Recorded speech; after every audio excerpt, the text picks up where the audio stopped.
The fans are arriving, football chants are reverberating around city squares. One of the biggest sporting parties in the world is upon us once again.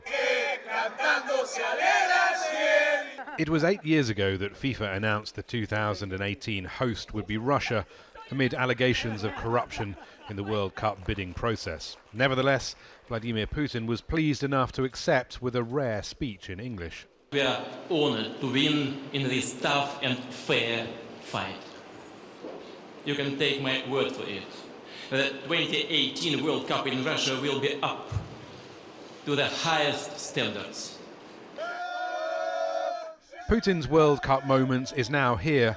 Russian business news site RBK estimates the full cost at $14.2 billion.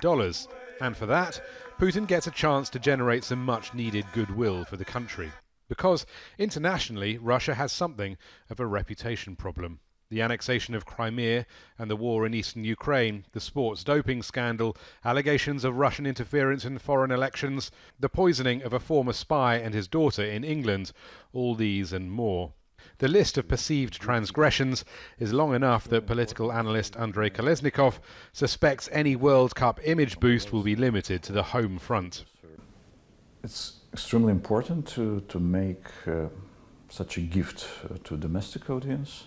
But for an audience, Russia will not change its image as a toxic power, a toxic country, because there were so many events of other kind that even good organization of the football championship can change anything, I'm sure.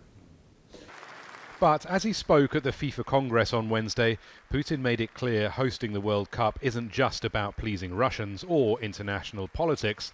It's about giving visitors the best impression of Russia too. Our goal is that all our guests, from football stars to simple fans, feel the hospitality and cordiality of our people, that they learn the authentic, multinational culture and unique nature of Russia, and that they would like to come back to us again. It's something he's tried before. 4 years ago, Russia hosted the Winter Olympics in Sochi.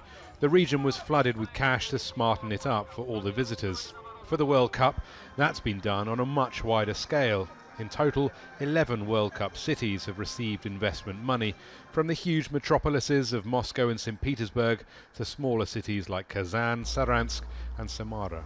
The aim is to get fans and money to parts of the country far off the usual tourist trail. Making sure visitors get a Russian experience is something that's filtered into the choice of this year's official World Cup instrument too. These are lozhki, and they're an update on the spoons played in traditional Russian folk music.